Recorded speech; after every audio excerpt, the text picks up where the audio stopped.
Halo Tribuners, Anda sedang menyaksikan live update Tribun News edisi Selasa 25 Januari 2022. Seperti biasa, sore ini kami akan menyajikan informasi terkini dari berbagai daerah yang akan dilaporkan secara langsung oleh reporter kami di lapangan. Bersama saya Diamita, inilah live update selengkapnya. Kita menuju kabar pertama, Tribuners, Pengadilan Negeri Oelamasi sedianya kembali menggelar sidang kasus pembunuhan berencana dan pemerkosaan dengan terdakwa Tinus Tanaim pada Senin 24 Januari 2022 kemarin. Namun, sidang yang seharusnya beragendakan pembacaan putusan oleh majelis hakim ditunda hingga pekan depan. Sebelumnya, Jaksa Penuntut Umum telah menuntut hukuman mati kepada terdakwa Tinus Tanaim. Informasi lengkapnya akan disampaikan oleh Irfan Hoy, jurnalis dari Pos Kupang yang kini sudah bergabung bersama kami di sana. Halo rekan Irfan. Halo Dea, selamat sore. Selamat sore. Irfan, bisa Anda informasikan apa sebenarnya yang menyebabkan atau pertimbangan hakim hingga sidang vonis Tinus ini ditunda pekan depan? Baik Dea dan Tribuners. Untuk informasinya sendiri berkaitan dengan penundaan sidang di Pengadilan Negeri Oelamasi Kabupaten Kupang terhadap terdakwa Tinus Tanaim, hakim beralasan bahwa pihaknya masih menyusun naskah atau draft berkaitan dengan proses putusan terhadap Tinus itu sendiri. Ya, demikian. Ya, lalu bagaimana dari tim kuasa hukum Tinus Tanaim ini menyikapi keputusan atau ditundanya sidang vonis ini, dan juga bisa diinformasikan kondisi terkini dari terdakwa Tinus? Baik Dea, untuk berkaitan dengan tanggapan dari Jaksa Penuntut Umum sendiri dan juga dari kuasa hukum terdakwa Tinus, mereka menyetujui dan juga menyepakati bahwa sidang ditunda ke pekan depan, tepatnya tanggal 31 Januari 2022, Dea. Nah, untuk berkaitan dengan kondisi kesehatan dan atau kondisi terkini dari Tinus Tanaim sendiri, Tinus Tanaim saat ini berada di rutan Kupang, rutan kelas 2B Kupang. Dia dalam keadaan sehat. Pihak rutan juga memastikan bahwa protokol kesehatan dan juga kesehatan dari para warga binaan yang ada di rutan termasuk Tinus tetap terjaga dengan baik. Demikian Dea. Ya, sejak persidangan bergulir di tahun 2021 ini berarti sudah berapa kali sidang yang dilaksanakan oleh terdakwa Tinus Tanaim? Baik Dea, hingga awal tahun 2022 ini setidaknya hampir 6 kali sidang yang digelar dengan terdakwa Tinus Tanaim atas tindakannya menghabisi dan juga melakukan persetubuhan terhadap korban anak di bawah umur yang ada di Kota Kupang yang kasusnya sempat menghebohkan warga NTT pada bulan Mei 2021 lalu Dea. Demikian. Baik. Terima kasih rekan Irfan, dan berikut Tribuners kami tampilkan keterangan dari Jaksa Penuntut Umum dari Kejari Kupang, Patres M. Mandala, selengkapnya. Sesuai dengan bahwa majelis hakim tentunya kita belum siap untuk menjalankan putusan hari ini atau belum merangkum atau seperti apa. Jadi kita penuntut umum menunggu saja sesuai dengan yang diagendakan oleh majelis hakim untuk pembacaan putusannya hari Senin depan. Kita pihak penuntut menunggu saja sesuai dengan jadwal persidangan yang telah diatur untuk Senin depan. Putusannya, langkah-langkah ke depan, atau kan setelah putusan kita kan harus melaporkan ke pimpinan bagaimana sikapnya nanti setelah kita dengar putusan hari Senin depan. Akan dua minggu sebelumnya bahwa untuk hukuman mati. Kecelakaan lalu lintas terjadi di Jalan Jenderal Sudirman, Batu Merah, Kota Ambon pada hari ini, Selasa 25 Januari 2022 pagi tadi. Kecelakaan melibatkan sejumlah kendaraan, yakni truk, mobil angkot, dan sepeda motor. Arus lalu lintas di sekitar lokasi kejadian sempat mengalami kemacetan karena proses evakuasi. Detail informasinya akan dilaporkan rekan Mesya Marabesi, jurnalis dari Tribun Ambon yang kini sudah bergabung bersama kami. Halo rekan Mesya. Halo Dea, halo Tribuners. Mesya, bisa Anda laporkan bagaimana kronologi kecelakaan di Jalan Jenderal Sudirman ini bisa terjadi? Baik, Dea dan juga Tribuners, terkait dengan kronologi kecelakaan yang baru saja terjadi Selasa 25 Januari 2022 tadi pagi sekiranya pukul 10:50 waktu Indonesia Timur, berawal dari sebuah mobil truk bermuatan semen yang melintasi kawasan Jalan Jenderal Sudirman, Kota Ambon. Kemudian saat itu kemungkinan mobil truk itu mengalami remblong dan akhirnya menabrak satu unit motor yang tepat berada di depan sebelah kanan mobil tersebut. Dan akhirnya pengemudi dan boncengan kendaraan itu pun akhirnya terlempar ke sebelah kanan jalan, tepatnya di pembatas jalan. Keduanya itu berjenis kelamin perempuan. Kemudian Dea dan juga Tribuners, mobil tersebut kemudian menabrak lagi 2 unit motor dan satu motor bermerek Scoopy berwarna hitam merah itu masuk ke dalam bemper mobil tersebut. Demikian, Dea. Ya, Mesya. Lalu apakah ada korban jiwa atau luka dari kejadian kecelakaan ini? Baik, Dea dan juga Tribuners, untuk korban kecelakaan memang tidak ada korban kecelakaan yang meninggal dunia, namun ada 4 korban kecelakaan yang mengalami luka-luka. Mereka terdiri dari 2 perempuan dan 2 laki-laki. Salah satu dari laki-laki itu adalah lansia, Dea. Kemudian dari kejadian tersebut menyebabkan 4 unit motor dan 1 angkutan umum ikut dalam kecelakaan tersebut, Dea. Demikian. Lalu bagaimana untuk kelanjutan penanganan dari kecelakaan ini? Baik, Dea dan juga Tribuners, untuk para korban, 4 orang korban itu sudah dilarikan ke Rumah Sakit Bayangkara Ambon untuk mendapatkan perawatan medis. Kemudian untuk supir truk sendiri saat ini sementara dalam penanganan sedang berada di pos Mutiara Batu Merah Ambon untuk mendapatkan keterangan lebih lengkap. Sementara untuk keterangan resmi akibat terjadinya kecelakaan tadi, kami belum mendapatkan keterangan resmi dari Satlantas karena mereka sementara masih dalam tahapan pengumpulan data untuk menjawab seperti apa penyebab kecelakaan tadi. Demikian, Dea. Baik, terima kasih rekan Mesya Marasabesi untuk laporan Anda dari Kota Ambon. Selamat bertugas kembali. Kita beralih ke Sumatera Selatan, Tribuners. Beberapa rumah di wilayah Pemulutan, Ogan Ilir, Sumatera Selatan rentan ambruk akibat bencana. Kondisi rumah ini terjadi di beberapa desa di wilayah Pemulutan, khususnya bangunan yang didirikan di tepi Sungai Ogan. Warga yang tinggal di rumah tak layak huni tersebut rata-rata merupakan warga tak mampu. Untuk mengetahui bagaimana kondisi di sana, sudah bergabung bersama kami wartawan Tribun Sumsel ada rekan Agung Wipayana yang akan menyampaikan informasinya. Halo rekan Agung. Ya, halo rekan Dea dan juga Tribuners. Rekan Agung, bisa Anda gambarkan dari pantauan Anda bagaimana kondisi beberapa rumah yang tidak layak huni ini, atau bahkan nyaris ambruk di sana? Ya, kondisi beberapa rumah di wilayah Kecamatan Pemulutan, Kabupaten Ogan Ilir ini, sebagian ada yang berdiri di tepi Sungai Ogan dan bentuk rumahnya ini rumah panggung kayu dan terbuat dari papan, kayu nipah, dan juga material dari alam. Dan juga di beberapa rumah yang sempat kami datangi, seperti di Desa Aur Standing, Desa Palu, Kecamatan Pemulutan, ini kondisi rumahnya sangat memprihatinkan, di mana lantai dan dinding yang terbuat dari papan ini banyak jebol. Dan juga fondasi kayu yang ditancapkan di sungai ini ada sebagian yang terbenam sehingga rumahnya miring begitu. Dan juga atap rumah terbuat dari daun nipah banyak terdapat kerusakan sehingga saat hujan air langsung jatuh ke dalam rumah dan membasahi seisi rumah begitu, Dea. Ya, lalu dengan kondisi rumah yang seperti ini, bagaimana Agung pemilik rumah ini menjalankan aktivitasnya sehari-hari di sana?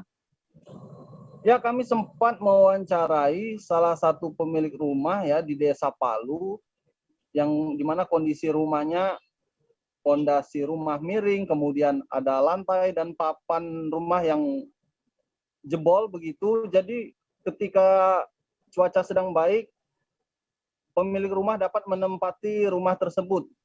Namun ketika cuaca sedang tidak bersahabat seperti hujan deras, maka pemilik rumah terpaksa mengungsi atau bahkan menyelamatkan diri ke rumah warga terdekat, baik itu rumah keluarga maupun kerabat.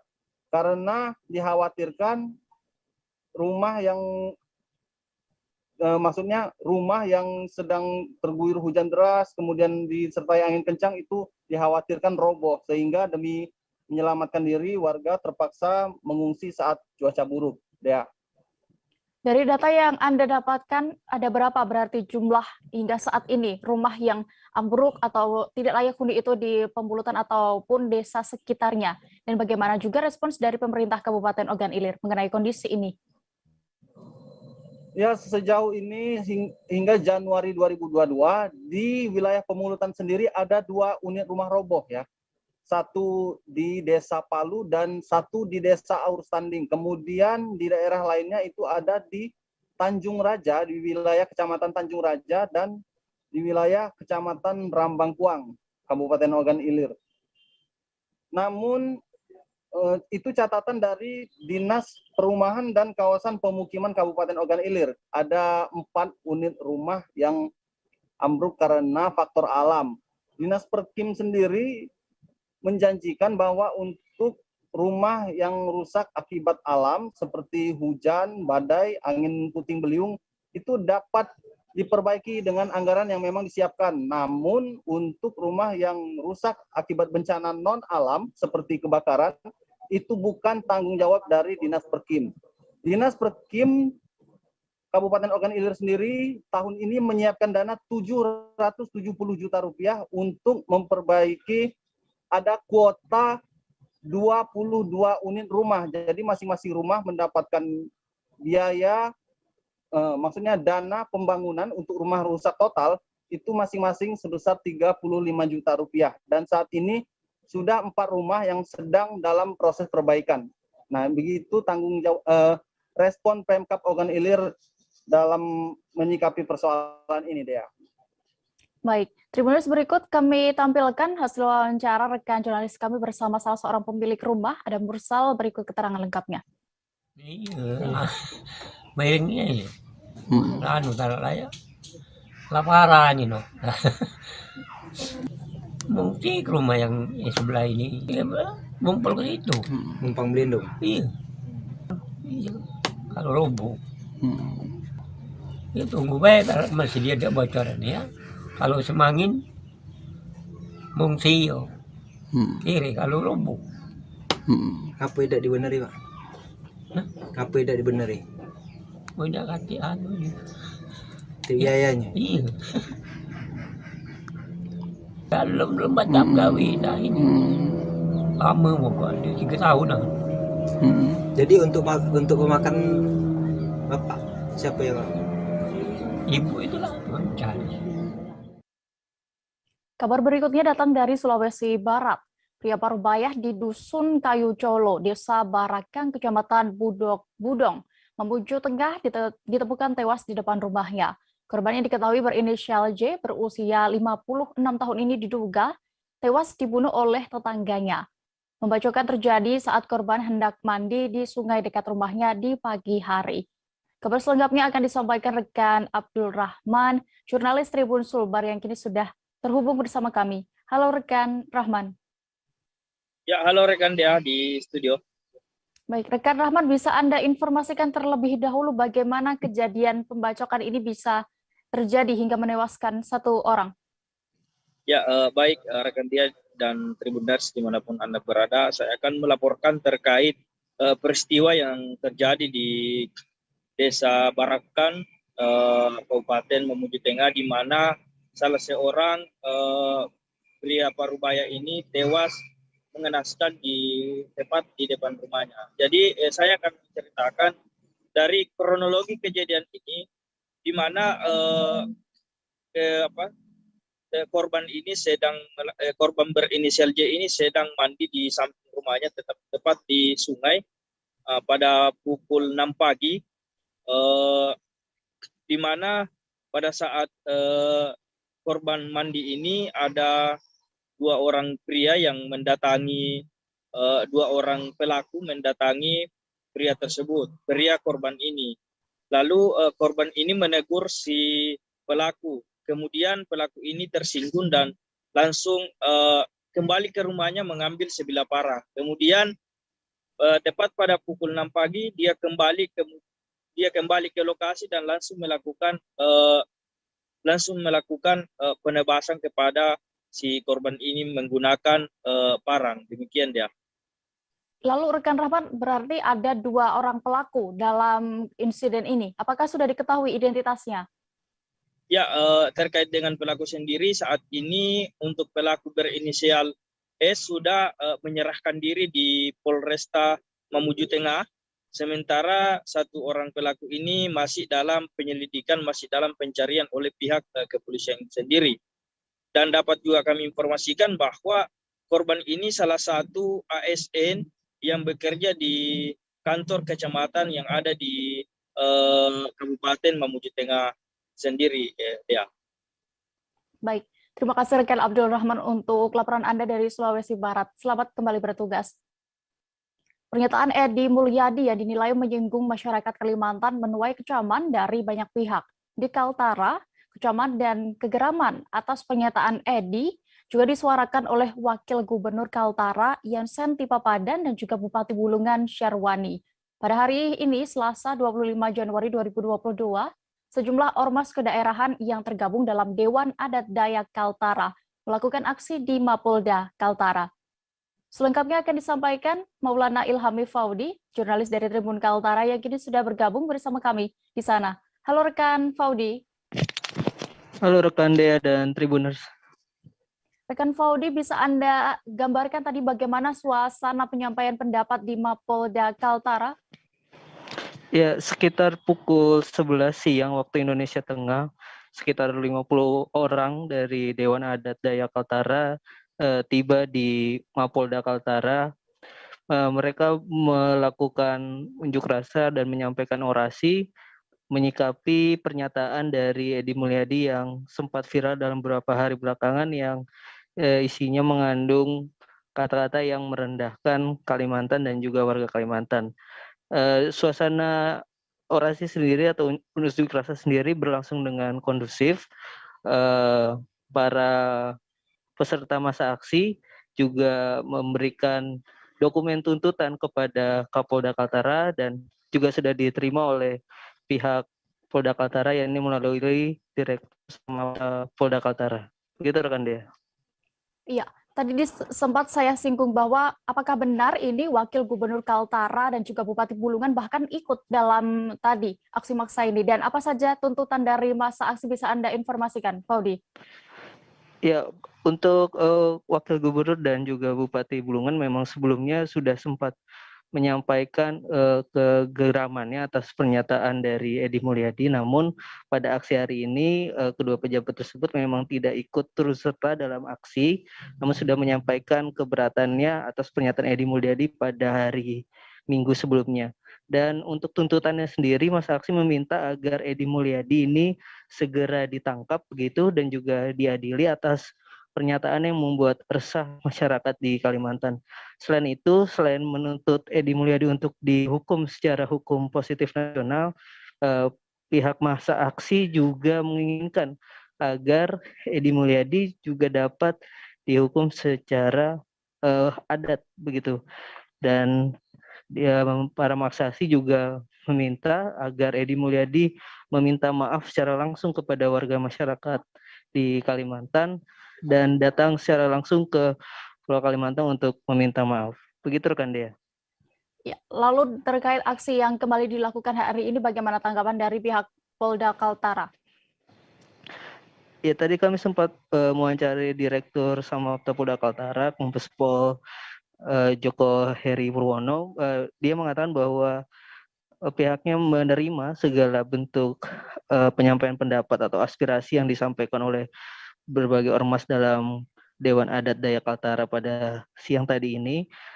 Menurutnya aspirasi ini akan diteruskan kepada pihak Mabes Polri karena yang melakukan penyidikan terkait kasus ucapan Edi Mulyadi ini ditangani oleh Mabes Polri secara langsung. Karenanya dari Polda Kaltara hanya akan menyampaikan aspirasi yang disampaikan oleh beberapa ormas di Kaltara. Selain itu, pihak Polda Kaltara juga meminta agar masyarakat di Kalimantan Utara secara khusus untuk dapat menjaga kondusivitas dan tidak terprovokasi atas ataupun tersulut emosi atas pernyataan atau yang dikeluarkan oleh Edi Mulyadi beberapa hari terakhir. Gitu rekan Dea. Baik, Tribuners, terkait aksi ini, rekan jurnalis kami sudah melakukan wawancara bersama Ketua Komisi 1 DPRD Kaltara, Fenri Alpius. Berikut selengkapnya. Sikap DPR itu seperti saya sampaikan tadi, sikap DPR Provinsi Kalimantan Utara meminta kepada pihak kepolisian, Kapolri, untuk segera menangkap Edi Mulyadi dan kawan-kawan. Karena dia ditangkap, diproses secara hukum nasional.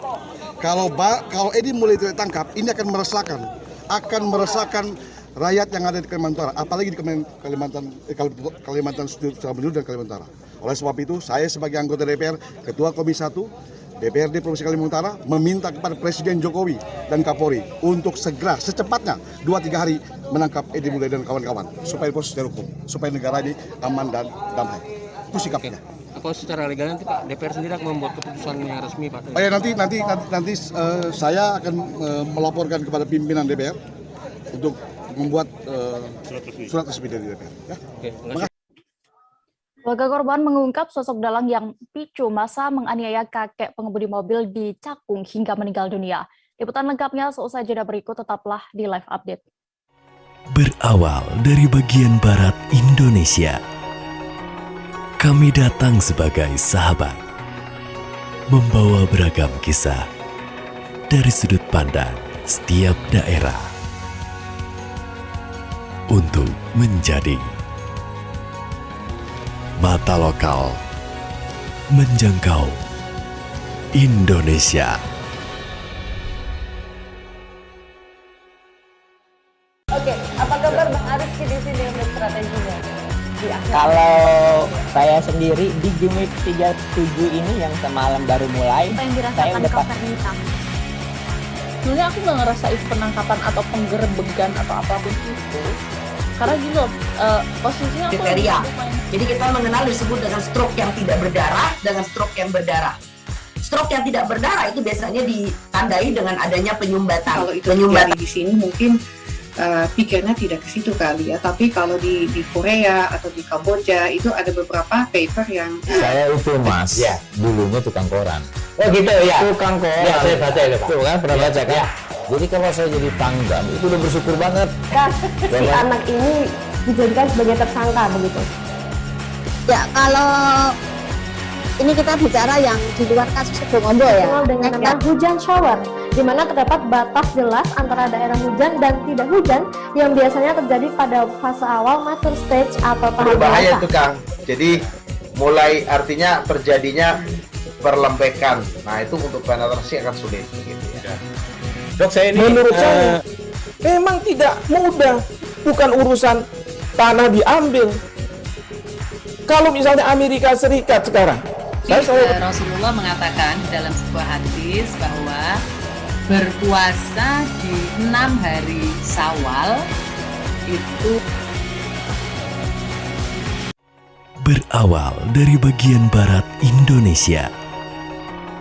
Kami datang sebagai sahabat, membawa beragam kisah dari sudut pandang setiap daerah untuk menjadi mata lokal menjangkau Indonesia. Oke, apa kabar Bang Arif di sini untuk strateginya? Kalau saya sendiri di Jumip 37 ini yang semalam baru mulai, apa yang dirasakan saya udah sebenarnya aku nggak ngerasa itu penangkapan atau penggerbegan atau apapun itu. Karena gini loh, posisinya kriteria. Jadi kita mengenal disebut dengan stroke yang tidak berdarah dengan stroke yang berdarah. Stroke yang tidak berdarah itu biasanya ditandai dengan adanya penyumbatan. Kalau itu penyumbatan di sini mungkin pikirnya tidak ke situ kali ya. Tapi kalau di Korea atau di Kamboja itu ada beberapa paper yang saya itu Mas, ya, dulunya tukang koran. Oh gitu ya. Tukang koran. Ya, saya baca itu Pak. Tuh kan pernah baca kan? Ya. Jadi kalau saya jadi Pangdam itu udah bersyukur banget. Si anak ini dijadikan sebagai tersangka begitu. Ya, kalau ini kita bicara yang di luar kasus Suboombo ya. Dikenal dengan nama hujan shower, di mana terdapat batas jelas antara daerah hujan dan tidak hujan yang biasanya terjadi pada fase awal mature stage atau tahap Berbahaya dewasa. itu Kang. Jadi mulai artinya terjadinya perlembekan. Nah itu untuk penetrasi akan sulit. Gitu ya. Dok, saya ini menurut saya memang tidak mudah, bukan urusan tanah diambil. Kalau misalnya Amerika Serikat sekarang, Rasulullah mengatakan dalam sebuah hadis bahwa berpuasa di 6 hari Syawal itu Berawal dari bagian barat Indonesia, kami datang sebagai sahabat, membawa beragam kisah dari sudut pandang setiap daerah untuk menjadi mata lokal menjangkau Indonesia. Oke, apa kabar Bang Arifki di sini untuk strateginya? Kalau saya sendiri di Gimik 37 ini yang semalam baru mulai, Apa yang saya dirasakan udah Kak Fernita? Sebenarnya aku nggak ngerasain penangkapan atau penggerbegan atau apapun itu, karena gini loh, posisinya aku kriteria. lagi main. Jadi kita mengenal disebut dengan stroke yang tidak berdarah dengan stroke yang berdarah. Stroke yang tidak berdarah itu biasanya ditandai dengan adanya penyumbatan. Kalau itu terjadi di sini mungkin pikirnya tidak ke situ kali ya, tapi kalau di Korea atau di Kamboja itu ada beberapa paper yang Saya itu Mas, dulunya tukang koran. Oh gitu ya. Tukang koran. Ya, saya baca itu, Pak. Tuh kan, pernah baca kan? Jadi kalau saya jadi Pangdam itu udah bersyukur banget. Si anak ini dijadikan sebagai tersangka begitu. Ya, kalau ini kita bicara yang di luar kasus Suboombo ya. Dikenal dengan nama hujan shower, di mana terdapat batas jelas antara daerah hujan dan tidak hujan yang biasanya terjadi pada fase awal mature stage atau tahap Berbahaya dewasa. itu Kang. Jadi mulai artinya terjadinya perlembekan. Nah itu untuk penetrasi akan sulit. Gitu ya. Dok, saya ini menurut saya memang tidak mudah, bukan urusan tanah diambil. Kalau misalnya Amerika Serikat sekarang, Rasulullah mengatakan dalam sebuah hadis bahwa berpuasa di 6 hari Syawal itu Berawal dari bagian barat Indonesia, kami datang sebagai sahabat, membawa beragam kisah dari. Kembali di live update, kita menuju informasi berikutnya Tribuners dari Jakarta. Seorang pria berusia 89 tahun bernama Halim tewas diamuk massa di Jalan Pulau Kambing, Kecamatan Cakung, Jakarta Timur pada Minggu 23 Januari 2022 dini hari. Dalam video amatir, tampak sebelumnya ada yang meneriakinya maling dan memukuli kendaraannya. Keluarga menduga ada dalang di balik pengeroyokan yang menewaskan korban. Reporter kami dari Tribun Jakarta, Gerald Leonardo akan melaporkan informasi lengkapnya untuk Anda. Halo rekan Gerald. Ya, selamat sore Dea dan selamat sore juga Tribuners dimanapun Anda berada. Selamat sore Gerald, bagaimana bisa Anda informasikan terkait keterangan atau pengakuan dari keluarga atau kuasa hukum soal tewasnya lansia bernama Wianto Halim ini? Ya, Dea dan juga Tribuners dimanapun Anda berada, dapat saya laporkan bahwa keluarga dari almarhum Wianto Halim pada Senin 24 Januari 2022 kemarin menggelar konferensi pers tepatnya di rumah duka Grand Heaven Fluid, Penjaringan Jakarta Utara, di mana dalam konferensi pers tersebut keluarga didampingi kuasa hukum menyatakan sejumlah hal, di mana beberapa hal tersebut termasuk terkait dengan dugaan bahwa kejadian yang menimpa atau yang menewaskan Wianto Halim ini tidak dilakukan secara spontan, melainkan keluarga melalui kuasa hukumnya menduga ada dalang di balik peristiwa pengeroyokan pada Minggu dini hari lalu. Selain itu, Dea dan juga Tribuners dapat saya laporkan bahwa kemarin keluarga juga menyampaikan rasa keberatannya atas perlakuan dari orang-orang yang ketika di tempat kejadian perkara melakukan penganiayaan secara brutal terhadap Halim hingga meninggal dunia. Dea. Lalu apakah benar keluarga ada menduga ada dalang di balik pengeroyokan yang menewaskan korban ini, dan juga mengapa bisa keluarga sampai berpendapat seperti itu? Ya, Dea dan juga Tribuners, dapat saya laporkan bahwa memang dalam konferensi pers Senin kemarin, keluarga sempat menduga atau menyatakan melalui kuasa hukumnya bahwa peristiwa pengeroyokan yang menimpa korban Wiyanto Halim diduga dilakukan tidak secara spontan, alias sudah ada dalang di baliknya. Analisa keluarga yakni terkait dengan beberapa hal, misalnya terkait peneriakan maling dari para pemotor yang mengejar korban, di mana teriakan itu memang diduga oleh keluarga sudah disetting. Selain itu juga arah dari pelarian korban ketika dikejar itu memang diduga kuat oleh pihak keluarga, sudah diarahkan oleh orang-orang yang mengejar mereka. Memang Dea dan juga Tribuners, kemarin keluarga sempat menyatakan bahwa selama ini almarhum Wiyanto Halim tidak pernah mengendarai atau berkendara sampai ke kawasan Pulau Gadung. Selama ini yang bersangkutan di mana ia merupakan warga Kalibata, dan selama ini hanya berkendara di sekitar wilayah rumahnya saja sampai ke arah Tebet. Dea dan juga Tribuners, analisa lainnya yang disampaikan keluarga terkait dugaan adanya dalang di balik pengeroyokan maut ini ialah di mana perekaman video viral yang dilakukan oleh para pemotor itu diduga disengaja untuk membuat aksi pengeroyokan serta tuduhan maling atas korban Wiyanto Halim ini seakan-akan kedepannya akan viral, Dea dan juga Tribuners. Baik, lalu terakhir rekan Gerald, bagaimana harapan dari keluarga terkait kasus ini?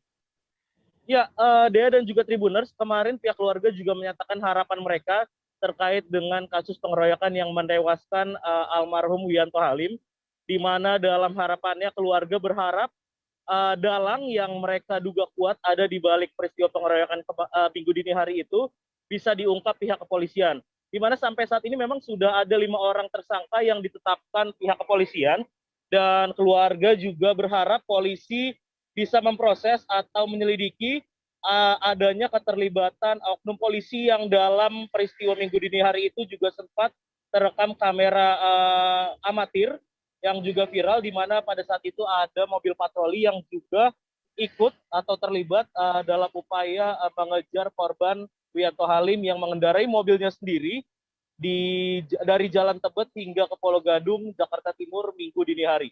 Dea. Baik, berikut Tribuners kami tampilkan keterangan dari kuasa hukum keluarga korban, Freddy Y. Pati selengkapnya. Assalamualaikum warahmatullahi wabarakatuh. Selamat sore, salam sejahtera bagi kita semua. Pertama-tama kami dari pihak keluarga dari almarhum Bapak Wiyanto Halim dan dari kuasa hukum mengucapkan terima kasih atas kedatangan teman-teman semua. Pertama-tama kami ingin meluruskan bahwa cerita yang beredar di sosial media yang menyatakan bahwa almarhum Wiyanto Halim melakukan pencurian kendaraan, kemudian melarikan diri dikejar-kejar, semuanya itu adalah kebohongan. Mobil yang dikendarai oleh Bapak Wiyanto Halim adalah mobil milik beliau sendiri. Dan memang dari kejadian ini kami semua dari pihak keluarga mendapatkan berita-berita justru dari sosial media, dari Facebook, dari Instagram dan sebagainya, yang memperlihatkan kejadian di lokasi tersebut gitu. Ketika almarhum dikejar-kejar, kemudian almarhum sampai di daerah Pulau Kambing, mobilnya dihentikan dan langsung dikeroyok dengan menggunakan batu, kayu, dan helm. Beberapa bagian kepalanya pecah dan langsung meninggal saat itu juga. Setelah meninggal pun masih ada beberapa orang yang seperti melakukan penyiksaan terhadap jenazah beliau. Dan ini buat kami ini bukan sekedar pengeroyokan biasa. Ini pasti ada dalangnya, ada pihak-pihak yang memang menghendaki hal ini terjadi. Ini keyakinan keluarga. Dan kami dari pihak keluarga mengucapkan terima kasih yang sebesar-besarnya kepada Kapolres Jakarta Timur yang begitu cepat memproses perkara ini. Kemarin pagi kami buat laporan polisi, hari ini sudah P21, beberapa orang sudah ditangkap dan dimintai keterangan. Dan kami sangat berharap bahwa para pelaku utama, aktor di balik kejadian ini bisa diusut, dan motif apa yang membuat mereka melakukan ini bisa. Sirine tsunami milik BMKG di Kota Bitung tidak beroperasi lagi. Sirine pengingat tsunami tersebut berada di kompleks kantor Wali Kota Bitung. Kabar sudah tidak beroperasinya ini juga diperjelas dengan informasi dari BMKG dengan pemasangan baliho. Informasi lengkapnya akan disampaikan oleh Christian Wayungkere, jurnalis dari Tribun Manado yang kini sudah bergabung bersama kami di sana. Halo rekan Christian. Selamat sore rekan Dea dan Tribuners dimanapun Selamat sore. berada. Selamat sore rekan Christian. Bisa Anda informasikan apakah benar kabar atau informasi mengenai sirene tsunami atau early warning system milik BMKG di Kota Bitung ini tidak beroperasi lagi? Ya, baik, benar. Jadi alat pemberitahu atau alat informasi peristiwa tsunami atau early warning system yang ada di Kota Bitung tidak beroperasi lagi. Dan informasi tersebut kami sudah melakukan cross-check dan pengecekan secara langsung di lokasi berdirinya early warning system itu atau alarm tsunami di kawasan kompleks kantor Wali Kota Bitung, tepatnya di samping kantor Dinas Komunikasi dan Informatika, bahwa benar alat itu sudah tidak beroperasi lagi dan diperkuat dengan adanya poster atau baliho yang bertuliskan alat itu sudah tidak dipergunakan karena sudah melampaui masa berlaku atau masa berlaku operasionalnya sudah melampaui, yaitu sudah sampai 13 tahun sejak tahun 2008 sampai dengan 2021. Rekan Dea. Lalu dari pantauan Anda dan juga informasi dari pihak terkait, bisa Anda laporkan bagaimana kondisi dan juga keadaan alat itu? Jadi alat early warning system itu saat ini masih didapat Anda atau kita saksikan masih berdiri tegak, dan ada beberapa panel atau alat-alat pendukung lainnya yang masih terpasang, serta ada meteran pulsa listrik yang masih ada di bagian bawah tiang atau tower early warning system. Namun kami belum bisa memastikan apakah rekening listrik itu atau listrik pulsa listrik itu masih beroperasi atau tidak. Dan setelah kami cross check lebih lanjut mengenai keberadaan early warning system ini, memang sudah tidak beroperasi sejak 6 bulan lalu, rekan Dea. Baik, terima kasih rekan Christian. Dan berikut Tribuners, rekan jurnalis kami juga sudah mewawancarai Kepala Seksi Kesiapsiagaan BPBD Kota Bitung terkait alat ini. Ada Panji Siswojo. Berikut selengkapnya. Terima kasih. Boleh kami sampaikan bahwa peralatan ini telah dipasang dari tahun 2008 dan setiap tanggal 26 April setiap bulan pada tanggal 26 pasti berbunyi. Jadi sekaligus sebagai tanda peringatan bahwa telah terjadi bencana tsunami di Aceh. Dan sekaligus untuk uji sistem, apakah sistem ini masih berfungsi baik atau tidak. Jadi setiap bulannya diujikan pada tanggal 26 itu ya? Oke, siap. Nah Mas, untuk kabar... Ya, menurut dari BMKG, karena ini alat ini sudah usianya 10 tahun ke atas, maka diperkirakan kurang maksimal. Sehingga pada saat ini sudah ada penggantinya yang lebih sederhana lagi.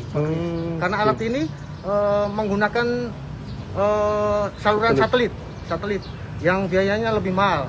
Kemudian yang kedua, pengoperasian alat ini adalah dari Provinsi Manado, sehingga apabila terjadi bencana tsunami di sini tidak efektif kalau yang membunyikan alarm atau sirine dari Provinsi Manado.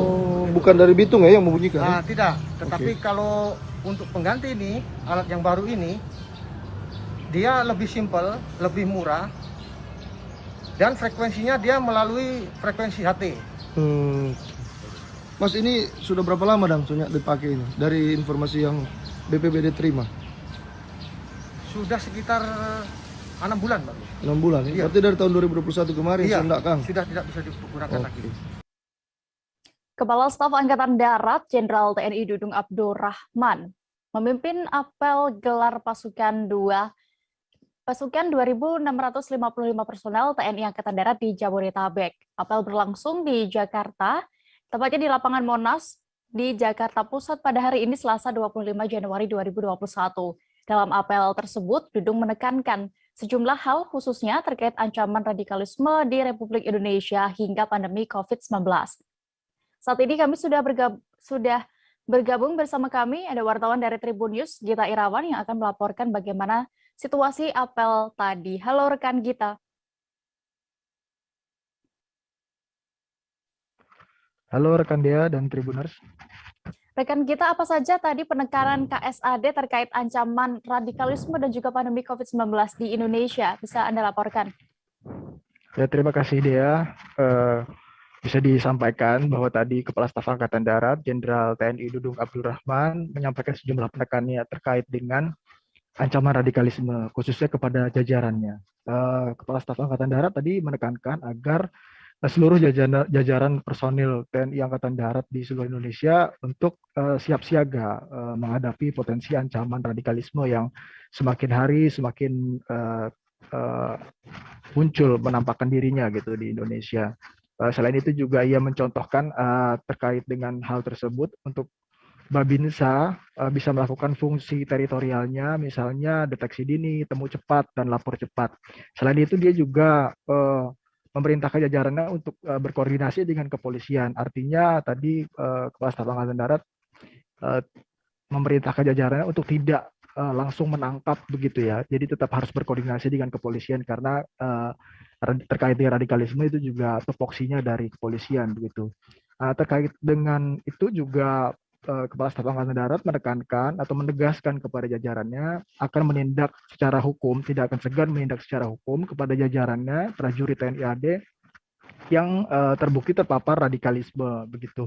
Kemudian terkait dengan pandemi COVID, Kepala Staf Angkatan Darat juga meminta jajarannya untuk terus membantu rakyat, hadir di tengah-tengah rakyat, mengatasi kesulitan rakyat dalam pandemi saat ini. Demikian, Dea. Ya, lalu apa saja isu-isu terkini yang direspons oleh KSAD dalam apel tadi?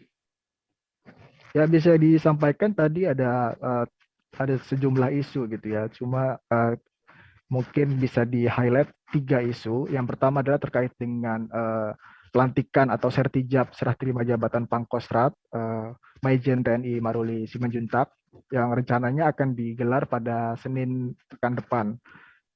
Terkait dengan hal itu, Kepala Staf Angkatan Darat menegaskan rencananya Maijen TNI Maruli Simanjuntak akan dilantik bersama dengan 5 pangdam lainnya. Kemudian isu yang kedua adalah terkait dengan kasus Nagrek. Kecelakaan Nagrek yang diduga melibatkan 3 oknum TNI. Terkait dengan hal itu, Kepala Staf Angkatan Darat menjelaskan bahwa saat ini kasus tersebut masih berjalan, proses hukumnya, penyidikan sudah selesai dan hanya tinggal menunggu persidangan saja.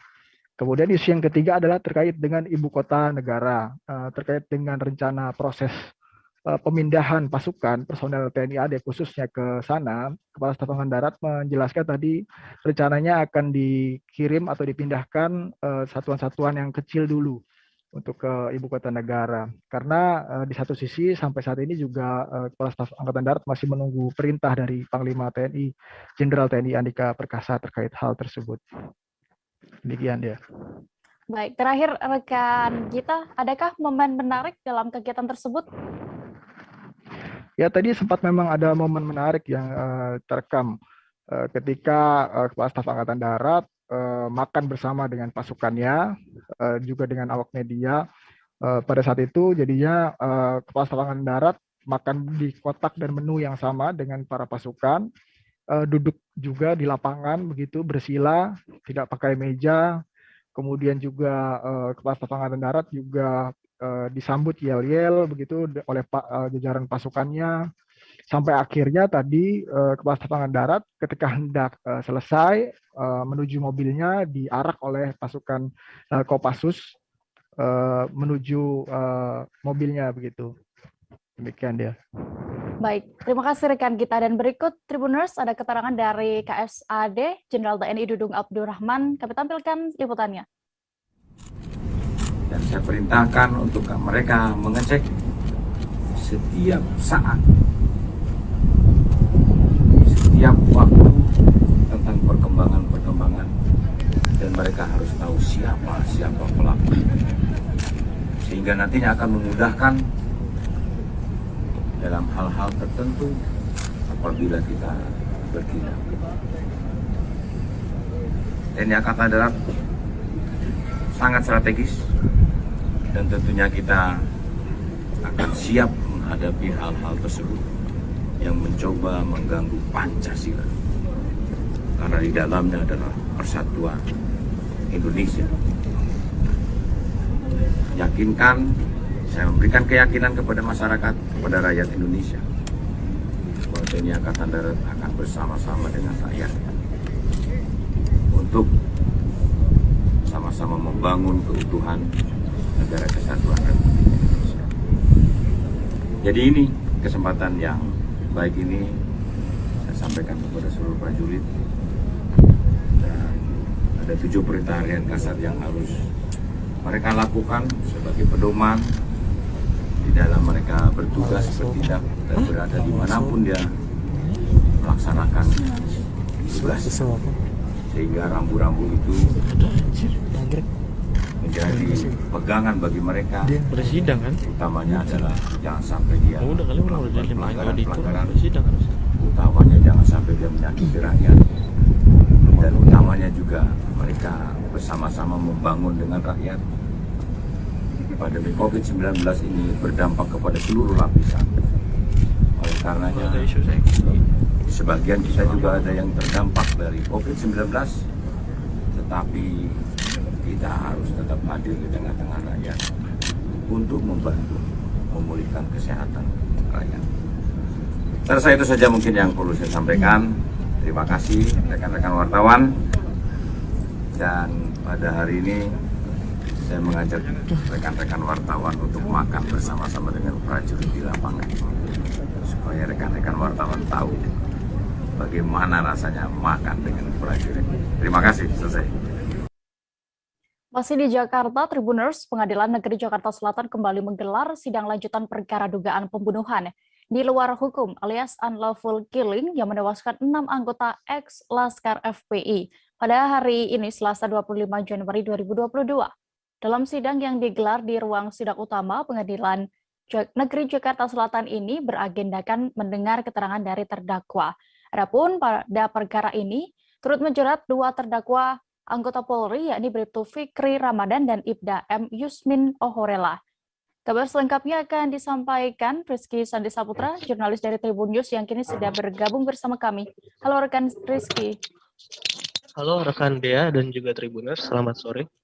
Selamat sore, bisa Anda jelaskan apa agenda sidang perkara dugaan unlawful killing hari ini, lebih detailnya?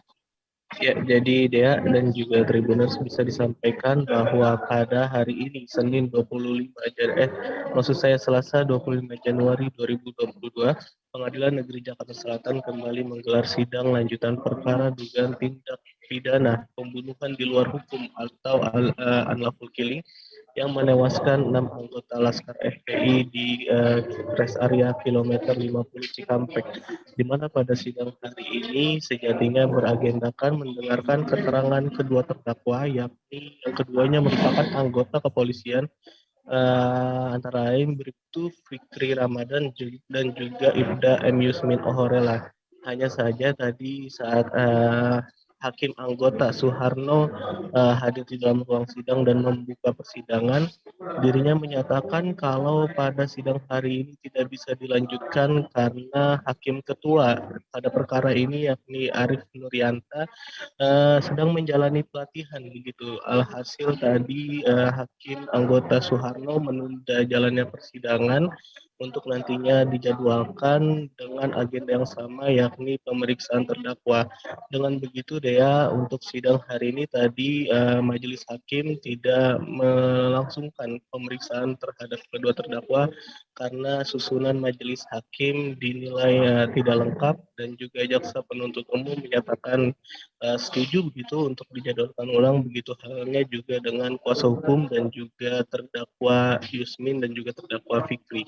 Ya.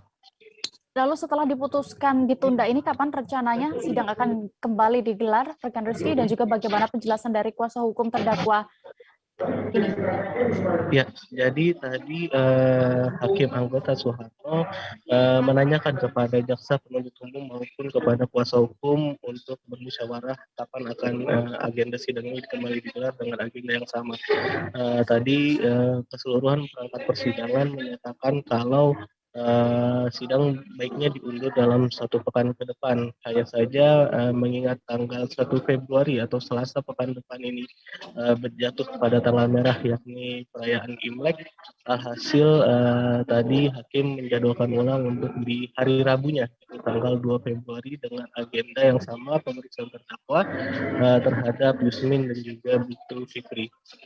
Tadi juga kuasa hukum dari kedua terdakwa yakni Henry Yosodiningrat menyatakan kalau menjelang dengan agenda pemeriksaan terdakwa ini pihaknya tidak memiliki persiapan khusus apapun, hanya saja dia mengingatkan kepada kedua kliennya dalam hal ini terdakwa untuk berbicara atau memberikan keterangan sesuai dengan apa adanya kejadian di lokasi. Dirinya meminta untuk kepada terdakwa untuk tidak mengarang begitu, tidak menyusun cerita yang malah nantinya akan memberatkan posisi kedua terdakwa di proses hukum ini. Sebab kata dia selama proses perjalanan persidangan ini, dirinya selalu menggali cerita para saksi, fakta dan juga ahli terkait dengan kebenaran begitu dan juga fakta-fakta. Jangan sampai nantinya ketika pemeriksaan terhadap keterangan terdakwa malah terdakwa sendiri yang mengarang cerita atau peristiwa dari kejadian ini begitu. Sebagai informasi juga Dea, dengan berlangsungnya agenda pemeriksaan terdakwa nantinya, maka dengan begitu proses persidangan terhadap kedua terdakwa semakin dekat pada penjatuhan tuntutan dari jaksa penuntut umum. Hanya saja terkait hal tersebut belum dibeberkan secara langsung atau secara detail oleh Henry Yosodiningrat. Begitu Dea. Baik, Tribuners, berikut kami tampilkan hasil wawancara rekan Rizky bersama kuasa hukum terdakwa unlawful killing Henry Yosodiningrat selengkapnya. Pemeriksaan kan harus lengkap majelis saksinya. Ya, pasti tentunya juga jaksa penuntut umum juga akan menolak kalau tunggal. Kami pun begitu. Ya.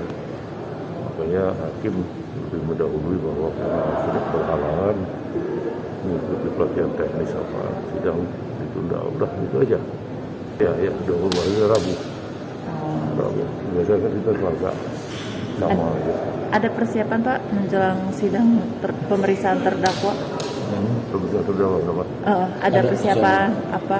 Nggak ada persiapan apa-apa. Kami hanya meminta kepada dua terdakwa ini agar memberikan keterangan apa adanya sesuai dengan peristiwa yang terjadi. Itu aja. Jadi jangan memberikan keterangan yang ngarang yang apa. Jadi karena apa? Kami pun turut mempertanggungjawabkan di muka hukum dan di hadapan Allah. Jadi Kita beralih ke daerah istimewa Yogyakarta. Para pedagang kaki lima atau PKL di kawasan Malioboro mendesak pemerintah kota Yogyakarta untuk memastikan melayakkan teras Malioboro sebelum menempuh relokasi, termasuk melakukan upaya agar tempat baru tetap disinggahi pelancong. Paguyuban PKL tidak segan-segan kembali berjualan di lapak yang lama jika memang tempat relokasi tersebut dinilai tak representatif. Selengkapnya akan disampaikan rekan Aska Ramadan, jurnalis dari Tribun Jogja yang kini sudah terhubung bersama kami di sana. Halo rekan Aska. Halo, Tia, selamat sore. Selamat sore rekan Aska, apa sebenarnya yang lebih detailnya terkait keluhan para pedagang terkait lapak di tempat relokasi Malioboro ini? Oke, kami sampaikan bahwa rencananya relokasi untuk seluruh pedagang Malioboro bakal dilakukan mulai besok atau Rabu tanggal 26 Januari. Namun sampai sejauh ini para PKL masih mengeluhkan soal kondisi lapak di teras Malioboro atau tempat relokasi itu yang kurang layak. Pasalnya jika lapak-lapak mereka yang sebelumnya berukuran sekitar 2-3 meter, di tempat baru mereka dibatasi lebih kurang hanya 1 meter saja, sehingga para pedagang keberatan seandainya tempat relokasi itu tidak sebanding dengan lapaknya yang lama. Karena itu, beberapa pedagang bahkan kemarin dalam rapat bersama Pansus DPRD Kota juga mengancam akan kembali ke lapak lamanya, walaupun itu dilarang. Mereka nekat seandainya pemerintah tidak memperbaiki sarana yang disediakan di teras Malioboro. Begitu ya. Lalu selain ukuran lapak yang lebih kecil dari sebelumnya ini, apakah ada hal lain yang membuat pedagang keberatan dengan rencana relokasi ini, rekan Aska? Ya, jadi sebenarnya yang paling menonjol adalah, ini yang sudah disampaikan sejak lama, adalah soal proses relokasi yang dinilai sangat mendadak. Karena baru disosialisasikan pada sekitar bulan Oktober, kemudian Januari sudah eksekusi. Jadi, para pedagang berharap paling tidak relokasi bisa ditunda sampai setelah Lebaran atau bulan Mei mendatang. Mereka berpatokan karena sekarang kondisinya masih pandemi dan perekonomian belum pulih, sementara pariwisata Yogyakarta pun baru mulai bergeliat dalam kurun waktu 1 atau 2 bulan terakhir. Jadi mereka meminta kesempatan dari pemerintah agar diberi waktu untuk berjualan di lapak-lapak lamanya atau di pedestrian Malioboro setidaknya hingga setelah Lebaran atau bulan Mei mendatang. Gitu. Ya, lalu terkait hal ini bagaimana respons dari pemerintah daerah soal tuntutan para pedagang? Baik, terakhir informasi yang disampaikan oleh Gubernur Daerah Istimewa Jakarta yaitu Sri Sultan Hamengkubuwono X bahwa relokasi bagaimanapun juga tetap dilaksanakan mulai besok pagi. Sehingga tidak ada penundaan seperti yang diharapkan para pedagang. Sementara dari Pemkot Yogyakarta yang dalam hal ini sebagai pelaksana sudah memastikan bahwa tempat relokasi tersebut baik di teras Malioboro 1 maupun teras Malioboro 2 sudah sangat representatif.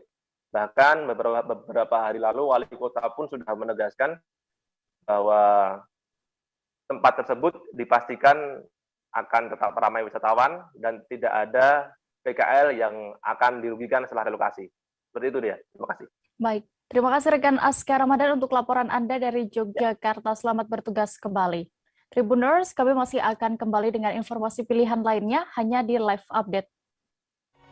Berawal dari bagian barat Indonesia, kami datang sebagai sahabat, membawa beragam kisah dari sudut pandang setiap daerah untuk menjadi mata lokal menjangkau Indonesia. Oke, apa kabar Bang Arif di sini untuk strateginya? Kalau saya sendiri di Jumip 37 ini yang semalam baru mulai, Apa yang saya dirasakan udah Kak Fernita? Sebenarnya aku nggak ngerasain penangkapan atau penggerebegan atau apapun itu. Karena gini loh, posisinya aku kriteria. Jadi kita mengenal disebut dengan stroke yang tidak berdarah dengan stroke yang berdarah. Stroke yang tidak berdarah itu biasanya ditandai dengan adanya penyumbatan. Kalau itu terjadi di sini mungkin pikirnya tidak ke situ kali ya, tapi kalau di Korea atau di Kamboja itu ada beberapa paper yang Saya itu Mas, dulunya tukang koran. Oh gitu ya. Tukang koran. Ya, saya baca itu Pak. Tuh kan, pernah baca kan? Jadi kalau saya jadi pangdam itu udah bersyukur banget. Kak, si anak ini dijadikan sebagai tersangka begitu? Ya, kalau ini kita bicara yang di luar kasus Kebun Ombol ya. Dikenal dengan nama hujan shower, di mana terdapat batas jelas antara daerah hujan dan tidak hujan yang biasanya terjadi pada fase awal mature stage atau tahap berbahaya dewasa. itu Kang. Jadi mulai artinya terjadinya perlembekan. Nah itu untuk penetrasi akan sulit. Gitu ya. Dok, saya ini menurut saya memang tidak mudah, bukan urusan tanah diambil. Kalau misalnya Amerika Serikat sekarang, Rasulullah mengatakan dalam sebuah hadis bahwa berpuasa di 6 hari Syawal itu berawal dari bagian barat Indonesia. Kami datang sebagai sahabat, membawa beragam kisah dari sudut pandang setiap daerah untuk menjadi mata lokal menjangkau Indonesia. Oke, apa kabar Bang Ariski di sini untuk strateginya? Kalau saya sendiri di Jumit 37 ini yang semalam baru mulai, Apa yang saya dirasakan udah Kak Fernita? Sebenarnya aku nggak ngerasain penangkapan atau penggerebegan atau apapun itu. Karena gini loh, posisinya aku kriteria. lagi main. Jadi kita mengenal disebut dengan stroke yang tidak berdarah dengan stroke yang berdarah. Stroke yang tidak berdarah itu biasanya ditandai dengan adanya penyumbatan. Kalau itu terjadi di sini mungkin pikirnya tidak ke situ kali ya. Tapi kalau di Korea atau di Kamboja itu ada beberapa paper yang Saya itu Mas, dulunya tukang koran. Oh gitu ya. Tukang koran. Ya, saya baca itu Pak. Tuh kan, pernah baca kan? Ya. Jadi kalau saya jadi pangdam, itu udah bersyukur banget. Kak, si anak ini dijadikan sebagai tersangka begitu? Ya, kalau ini kita bicara yang di luar kasus Kebun Ombol ya. Dikenal dengan nama hujan shower, di mana terdapat batas jelas antara daerah hujan dan tidak hujan yang biasanya terjadi pada fase awal mature stage atau tahap berbahaya dewasa. itu Kang. Jadi mulai artinya terjadinya perlembekan. Nah itu untuk penetrasi akan sulit. Gitu ya. Dok, saya ini menurut saya memang tidak mudah, bukan urusan tanah diambil. Kalau misalnya Amerika Serikat sekarang, Rasulullah mengatakan dalam sebuah hadis bahwa berpuasa di 6 hari Syawal itu Berawal dari bagian barat Indonesia, kami datang sebagai sahabat, membawa beragam kisah dari sudut pandang setiap daerah untuk menjadi mata lokal menjangkau Indonesia. Oke, apa kabar Bang Ariski di sini untuk strateginya? Kalau Terima kasih Anda masih menyaksikan live update Tribun News. Kita menuju kabar berikut.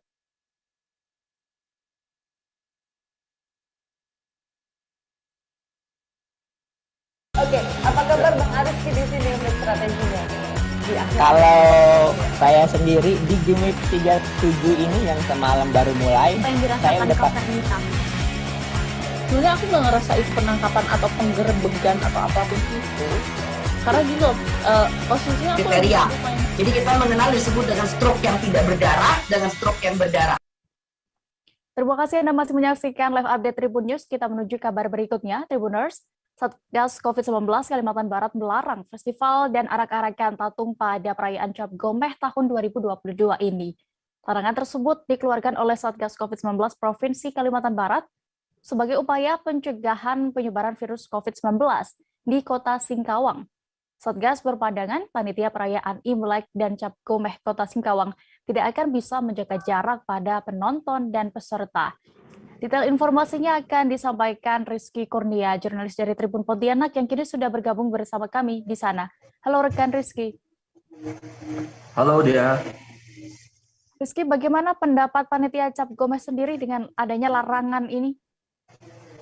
Ya, baik Dea dan juga Tribuners, berdasarkan hasil wawancara kami dengan panitia perayaan Imlek dan Cap Gomeh Kota Singkawang, Bapak Atong memang menyebutkan pihaknya tidak mengadakan festival maupun arak-arakan pada saat Cap Gome di tahun 2022 ini. Menurut penuturan dari beliau, ditiadakannya festival dan arak-arakan tersebut sebagai kepatuhan atas peraturan yang telah dikeluarkan oleh pemerintah untuk mencegah penularan COVID-19 di Kota Singkawang. Hal ini juga sudah disampaikan beliau kepada pihak pemerintah Kota Singkawang saat rapat bersama yang dihadiri pula oleh tokoh adat Tionghoa, kemudian tokoh adat Konghucu, pihak Polres, kemudian pihak Kodim, dan pihak Kejaksaan Negeri Singkawang sebagai gabungan dari Satgas COVID-19 Kota Singkawang pada saat rapat tersebut.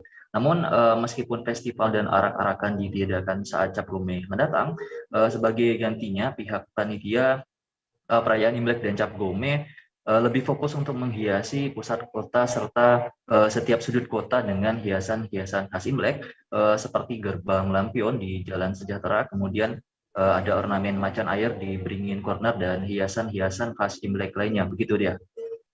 Lalu bagaimana dengan ritual keagamaannya? Baik, berdasarkan informasi yang kami dapatkan, untuk ritual keagamaan saat perayaan Imlek dan Cap Gome tetap dapat dilaksanakan oleh masyarakat Tionghoa maupun masyarakat Konghucu. Hal ini juga sudah sesuai dengan aturan dari Satgas COVID-19, karena yang dilarang hanya festival dan arak-arakan saja. Namun untuk digelarnya ritual keagamaan, pengurus tempat ibadah harus mematuhi aturan yang telah ditentukan oleh Satgas, ini membatasi jumlah jamaah menjadi hanya 75% saja, sementara sisanya bisa menunggu untuk antrian berikutnya, begitu. Ya, lalu terkait tidak bolehnya festival maupun arak-arakan untuk Imlek dan Cap Gome ini sebenarnya bagaimana, rekan Rizky, kondisi COVID-19 di Kota Singkawang sendiri? Ya, untuk kondisi COVID-19 di Kota Singkawang saat ini sebenarnya cukup aman. Berdasarkan data yang kami dapatkan dari Dinas Komunikasi dan Informatika Kota Singkawang, untuk sepekan terakhir ini tidak ada satu kasus COVID-19 yang ditemukan di Kota Singkawang. Jadi nihil kasus COVID-19 di Kota Singkawang. Dan untuk saat ini Kota Singkawang juga masuk kategori zona kuning ataupun zona rendah penyebaran COVID-19. Jadi sebetulnya cukup aman untuk Kota Singkawang saat ini dia. Ya, baik, Tribuners, berikut akan kami tampilkan hasil wawancara rekan Rizky bersama asisten pemerintahan dan juga Kesra Kota Singkawang, Julianus, selengkapnya.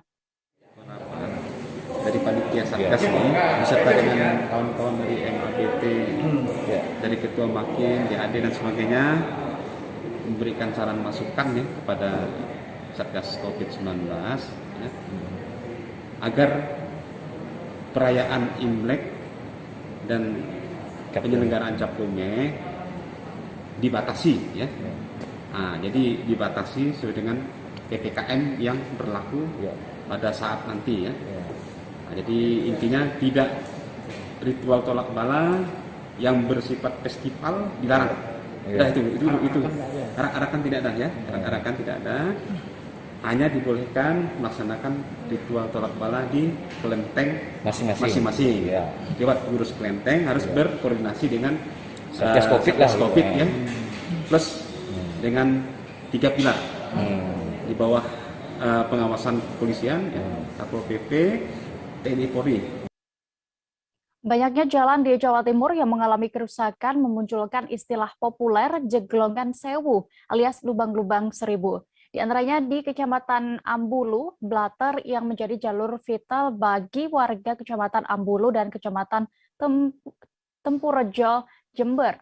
Pemerintah setempat akhirnya pun memberi atensi terkait permasalahan jalan rusak ini dan akan segera melakukan perbaikan. Untuk mengetahui lebih detailnya, sudah bergabung bersama kami rekan Sri Wahyuni, jurnalis dari Surya yang akan menyampaikan laporan lengkapnya. Halo rekan Yuni. Halo, selamat sore Dea dan juga Tribuners. Selamat sore. Rekan Yuni, bisa Anda gambarkan bagaimana menurut pantauan Anda kondisi jalan rusak tersebut? Ya, seperti Dea bilang tadi, memang di Kabupaten Jember, Jawa Timur ini beberapa waktu terakhir ada istilah jeglongan sewu ya. Itu kebanyakan dilontarkan oleh netizen atau warganet itu dan juga warga terkait rusaknya jalan di daerah mereka. Seperti contoh di Kecamatan Ambulu, ini sebagai gambaran salah satu kecamatan penopang Kabupaten Jember di sisi selatan. ini termasuk kecamatan yang maju, cuman jalan vitalnya, jalan poros kecamatan, antar kecamatan itu rusak. Salah satunya itu yang rusak parah itu ada di antara Kecamatan Ambulu dan Kecamatan Tempurjo di ruas jalan Ambulu Blater. Itu sangat rusak parah memang, sehingga warga menyebutnya dengan Jeglongan Sewu. Nah, ini dari sini akhirnya di awal tahun 2022 ini, mulai pekan terakhir Januari 2022 ini, pemerintah Kabupaten Jember mulai memperbaiki ruas jalan yang rusak untuk menutup istilah Jeglongan Sewu itu, termasuk di dalamnya ada di Kecamatan Ambulu, gitu deh ya. Ya, lalu perbaikan jalan rusak ini ditargetkan akan selesai kapan, rekan Yuni? Ya, kalau dari berdasarkan kontrak dengan para kontraktor ini selesai dari Januari ini ada 6 bulan pekerjaan ya sampai Juni. Cuman Bupati Jember Hendy Siswanto itu mengharapkan para kontraktor ini mengerjakan pekerjaannya itu lebih cepat, tapi tentunya dengan tetap kualitas yang bagus ya, Dea. Itu kalau bisa Lebaran besok itu sekitar April-Mei itu sudah mulus. Jadi kalau bisa jalan-jalan di Jember saat Lebaran nanti, kalau Lebaran 2022 itu diperkirakan jatuh di bulan Mei ya, itu kalau bisa sudah mulus, sudah bagus lagi sehingga bisa dimanfaatkan oleh warga, seperti itu. Ya, lalu sejauh ini di tahun 2022 bagaimana perbaikan infrastruktur di Jember sendiri? Ya, di Kecamatan Ambulu seperti dalam video itu hanya contoh kecil saja, karena secara total di tahun 2022 ini pemerintah Kabupaten Jember menargetkan pengerjaan jalan ada 30 paket seluas sepanjang 922 km. Jadi ada 30 paket itu ada 922 km. Itu kebanyakan memang jalan antar kecamatan ya, antar kecamatan. Jadi itu kelas 3. Itu semuanya dikerjakan di tahun ini memakai sistem anggaran tahun jamak atau multi years. Anggarannya sekitar, kalau anggaran untuk perbaikan 922 km itu ada 632 miliar nilai pagunya. Kalau berdasarkan nilai kontrak tendernya itu 560 miliar. Jadi keseluruhan jalan tadi itu 30 paket ruas jalan itu diharapkan selesai di pertengahan tahun 2022 sepanjang 922 km, begitu deh ya. Baik, terima kasih rekan Yuni untuk laporan Anda, dan berikut Tribuners ada keterangan dari Bupati Jember Hendy Siswanto selengkapnya. Hari ini tanggal berapa ya? Mundur. 24 ya, Senin. Biar dapat semua. Baru dikerjakan pekerjaan multi-years ini mengawali, karena memang ini adalah pekerjaan yang membutuhkan waktu perencanaan, terus begitu selesai perencanaan baru desainnya udah selesai, baru ditenderkan. Setelah ditenderkan membutuhkan waktu lama, ya sekarang baru dimulai. Jadi ada 30 paket teman-teman, 30 paket pekerjaan multi-years kalau nggak salah itu ya. Saya tanya ke kepala inilah dinas Bina Marga, tanya lengkapnya. Itu baru sekarang dimulai semuanya. Ini artinya apa? Ini jalan Ambulu ini saya warisannya sudah begini, rusak semua jalan Jember ini. Ya Mas ya, hancur kabeh. Jadi hari ini baru diperbaiki. Jadi masyarakat ada yang keburu-buru. Kenapa yang di sini nggak diperbaiki? Belum. Ya sekarang ini baru diperbaiki, harus melalui proses. Kenapa ke multi-years? Karena memang lama, harus ada perencanaan. Ada pekerjaan yang sudah dikerjakan lebih awal, kemarin 2021 itu pekerjaan yang tidak multi-years, tahun berjalan. Tapi itu pekerjaannya sederhana, hanya overlay gitu aja kan gampang. Tapi ini hancur lebur nih. Ya pekerjaan di Ambulu sampai apa Andong ya, sampai Pontang, sampai Blater ya, rusak parah. Nah hari ini dikerjakan, namun kami hanya minta tolong kepada masyarakat semua. Pekerjaan ini akan awet kalau kita sama-sama menjaga. Apa yang menjaganya? Ini jalan kelas piro lagi? Kelas piro jalan? Kelas 3. Kelas 3 ini cuman maksimal bisa 8-10 ton ini untuk truk-truk yang bisa lewat di sini. Tapi kalau lebih dari itu minta tolong warga supaya jangan lewat di sini, dikurangi bebannya. Boleh truk lewat tapi bebannya tidak boleh lebih dari 10 ton. Kita menuju Sulawesi Tenggara, pengerjaan Jalan Wisata Kendari Toronipa akan segera selesai. Kepala Dinas Bina Marga dan SDA Sultra Burhanuddin mengatakan saat ini jalan tersebut masih tahap penyelesaian. Sebenarnya kontrak pengerjaan sudah rampung pada awal 2022, namun kontrak kembali diperpanjang atas permintaan kontraktor. Kabar selengkapnya akan disampaikan rekan wartawan dari Tribun News Sultra, ada Laude Ari, yang kini sudah bergabung bersama kami di sana. Halo rekan Ari. Ya, bisa dijelaskan bagaimana progres terkini dari pengerjaan Jalan Wisata Kendari Toronipa ini? Ya, terima kasih. Selamat sore, Tribuners.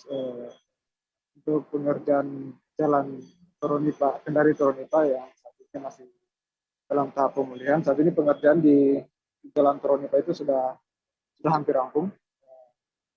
Beberapa poin dari beberapa item dari jalan sudah hampir selesai beberapa penyempurnaan detail yang dilakukan dari kontraktor dan pemerintah, sehingga nanti di bulan Juni direncanakan jalan tersebut sudah bisa digunakan untuk masyarakat.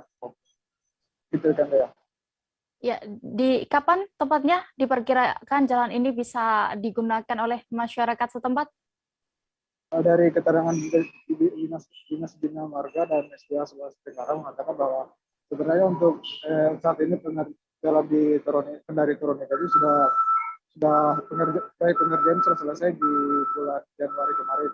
Hanya saja, tapi dari kontraktor mengatakan bahwa ada penambahan jangka waktu pengerjaan sebanyak 4 bulan karena ada beberapa item yang disempurnakan dari pengerjaan dari jalan itu.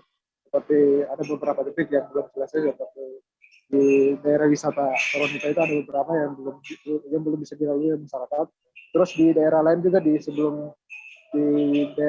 sebelum masuk wisata Toronipa itu ada beberapa tempat yang masih dilakukan pengerjaan atau penyempurnaan.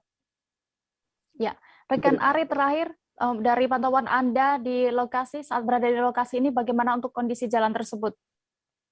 Dari pantauan kami kemarin kita berada di Toronipa itu untuk di sekitar di jalan dari desa Bajon, sekitar dekat desa Bajon menuju ke daerah Toronipa itu memang sudah ada beberapa titik jalan yang sudah digunakan masyarakat, bahkan digunakan untuk berwisata. Kalau saya pengendara untuk wisata Toronipa. Saja untuk dari menutup sebagian tempat untuk di jalan itu karena katanya untuk penyempurnaan ini karena daerah yang ditutup itu masih terjadi rawan kecelakaan, sehingga nanti ada pekerjaan ini ada penyempurnaan. Kemudian dengan penyempurnaan ini nantinya di tahun 2002 bulan Juni nanti akan dibuka untuk umum dan bisa digunakan seluruhnya. Baik, terima kasih rekan Laude Ari untuk laporan Anda, dan berikut Tribuners terkait pengerjaan Jalan Wisata Kendari Toronipa ini akan ada keterangan dari sejumlah pihak terkait. Berikut liputan lengkapnya untuk Anda. Butuh saja sudah 42 miliar. 42 miliar. Ya, ada beberapa ruas. Di awal-awal tahun, saya kira bulan 3 selang dulu kan. Oh, selang dulu. Sedang ada review HPS-nya di Inspektorat. Semua berjalan. Untuk sudah sampai kurang lebih 70%. Ini kita akan rencananya bulan 6 sudah bisa difungsikan. Tapi sekarang masih dalam proses sudah berjalan terus karena dia kan multi year. Jadi tidak ada, dia lanjut terus dia. Oh, tahun ini atau kontrak originalnya itu sampai bulan Februari 2022.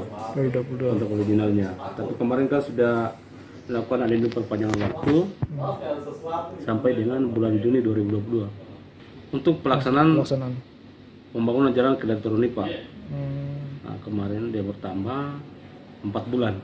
4 bulan. Ya, kenapa dia bertambah? Ada hal-hal alasan yang diajukan oleh kontraktor yang sudah disetujui oleh tim verifikasi terkait dengan persyaratan penambahan waktu.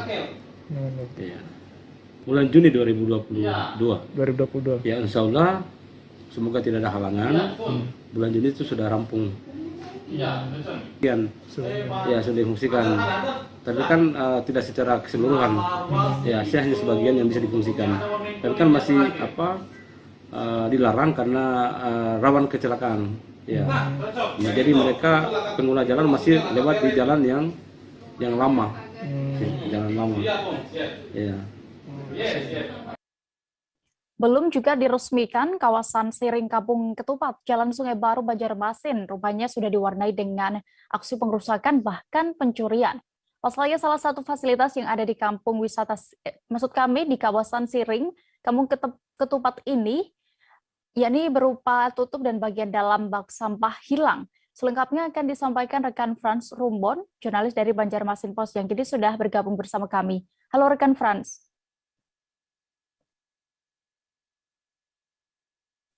Halo, Dea. Rekan Frans, dari pantauan Anda juga informasi yang sudah Anda himpun di lokasi ini, apa saja fasilitas yang hilang dan dirusak di kawasan Siring Kampung Ketupat? Baik, Dea. Sejak awal Januari lalu itu pemerintah kota Banjarmasin melalui Dinas Pekerjaan Umum dan Penataan Ruang itu melakukan finishing Siring di kawasan Kampung Ketupat di Kelurahan Sungai Baru hingga Kelurahan Pekapuran Laut. Di situ juga dibangun beberapa fasilitas seperti taman, kursi taman, kemudian juga bak-bak sampah.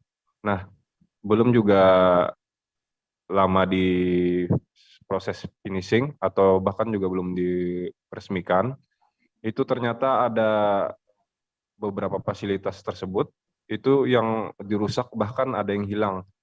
Adapun yang hilang diantaranya tutup bak sampah, itu yang berbentuk atap rumah Banjar dan terbuat dari plat besi, itu hilang, ada 2 buah. Kemudian juga di bak sampahnya itu ada lapisan aluminium di bagian dalam, dan itu juga hilang, ada 2 buah. Kemudian ada juga kursi-kursi taman itu yang sudah berupaya dirusak, bagian baut bawah, seperti sudah dicongkel. Kemudian juga tutup-tutup bak sampah yang ada di sana, selain yang 2 sudah hilang, itu juga banyak yang sudah kondisinya dirusak dan bahkan juga nyaris diambil. Kemudian oleh warga sebagian besar itu diamankan. Ya, lalu bagaimana awalnya hingga bisa diketahui bahwa ada sejumlah fasilitas di Kampung Ketupat ini yang hilang? Baik, kemarin untuk finishing ini sendiri sudah dilakukan dari akhir 2021, kemudian di Januari, kalau tidak salah tanggal 3 Januari itu dilakukan pemasangan beberapa fasilitas seperti bak sampah, kemudian juga kursi taman. Kemudian warga itu beberapa hari setelah itu, warga sekitar itu mengontrol keberadaan beberapa fasilitas yang sudah terpasang tersebut. Nah, dari situ kemudian warga menemukan ada 2 bak sampah tutupnya yang sudah dirusak, kemudian hilang, kemudian juga bagian lapisan dalam yang terbuat dari bahan aluminium itu juga hilang. Kemudian warga berinisiatif melapor ke kelurahan, kemudian juga dilanjutkan ke instansi terkait. Kemudian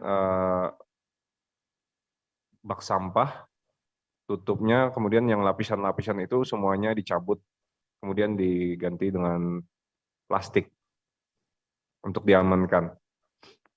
Ya, lalu terakhir rekan Frans, bagaimana tindakan dari Dinas PUPR Banjarmasin sendiri?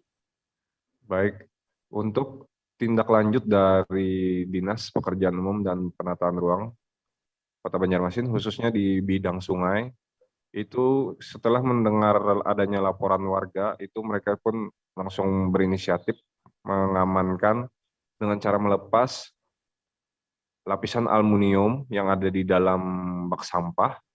Semuanya itu dicabut, kemudian juga bagian tutup-tutup bak sampah yang terbuat dari plat besi juga mereka cabut untuk diamankan. Kemudian juga di bagian dalam bak sampah itu ditaruh plastik untuk menampung sampah sehingga untuk mudah agar dibuang kembali. Kemudian Dinas PUPR juga mengamankan atau mengambil bahan-bahan aluminium dan tutup bak sampah yang sempat diamankan oleh warga.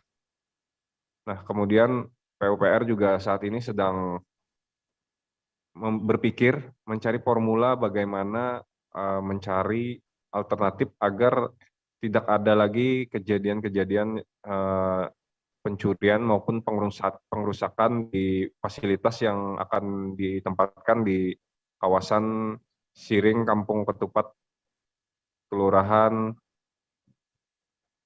Sungai Baru, Banjarmasin ini. Baik, terima kasih rekan Frans Rombon untuk laporan Anda dari Banjarmasin. Selamat bertugas kembali. Kita menuju kabar berikutnya, Tribuners. Hampir 2 bulan terakhir, harga daging ayam di Bangka Barat, Kepulauan Bangka Belitung masih melonjak tinggi.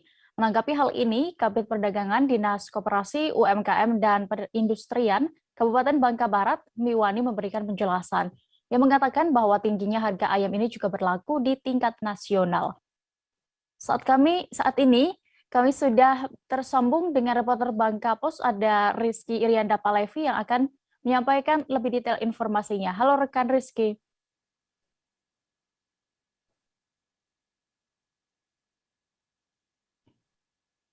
Halo rekan Rizky.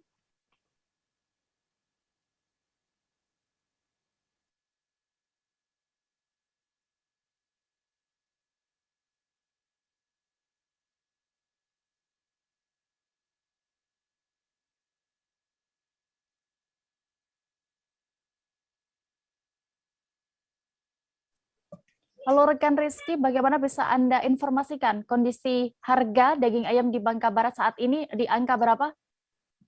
Iya, untuk kondisi harga daging ayam di Kabupaten Bangka Barat, khususnya di pasar tradisional Mentok, saat ini masih berada di angka 42.000 per kilo untuk potong bersih.